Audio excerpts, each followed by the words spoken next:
how to play games on Testerup. So here's how it works.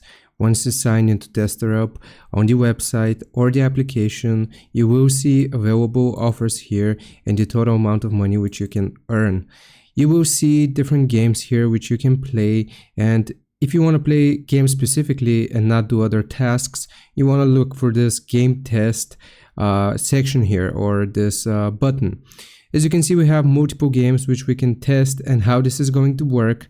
You will play the game. So for example, if we click on Coin Master here, it is going to tell us that it's available for iPad, iPhone, so on and so forth. But basically, it's going to make you reach a certain level for that specific game.